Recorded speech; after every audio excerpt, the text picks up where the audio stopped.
মধুপোকের বাসা কাটার জন্য প্রস্তুতি নিচ্ছে। তুই দোয়া কর যে ঠিক মতন কাটতে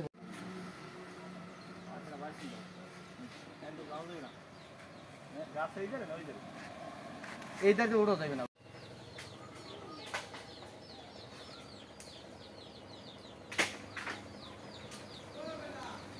একটি মধুপোকের বাসা কাটার জন্য উঠতেছে,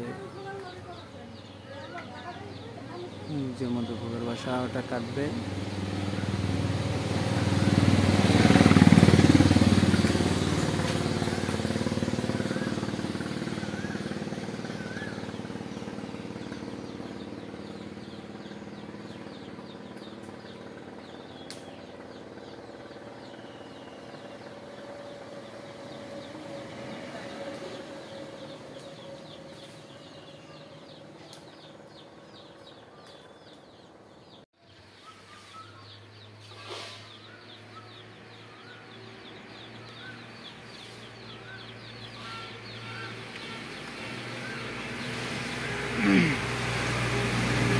একটি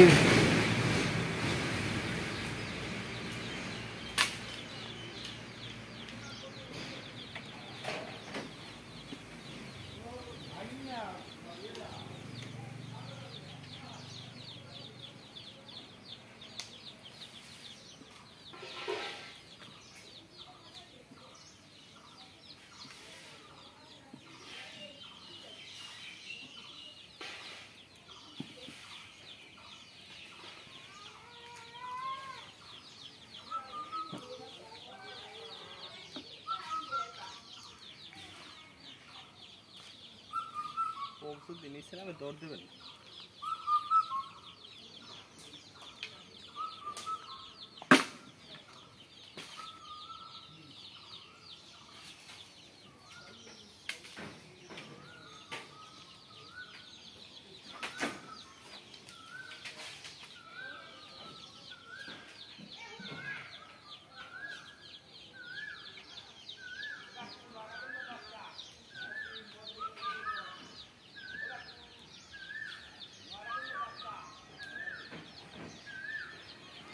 দমা মনে আরো লাগবে না, দমা তো কমে যেতেছে।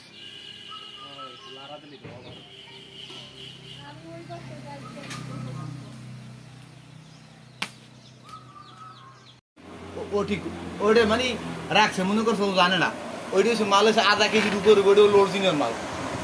থুয়ে থুই আলাদা করে বালতিতে পড়ছে। খাঁটি মধু গাছ থেকে নামানোর পরে বালতিতে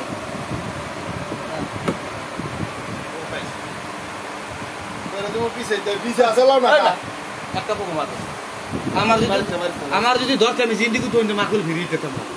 ওই গেঞ্জি কি শুনবো কোথারে আমার যে কতটা ভালোবাসে মনে হচ্ছে আমি এই শেষ। আমার যে কতটা ভালোবাসে সেটা আমি জানি।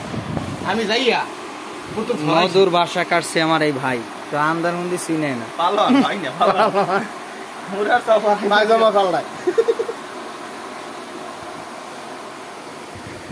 আমি চিন্তা করছি এলাকার ভাই বেশি দূরে না।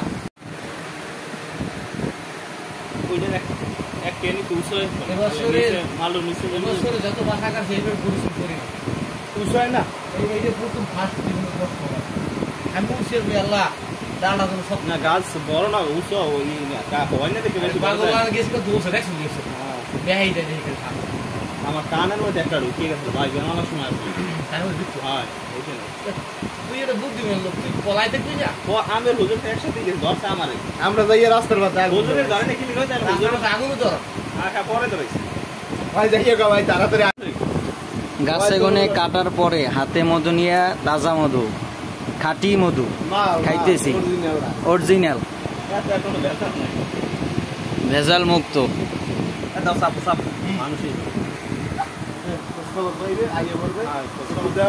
আমরা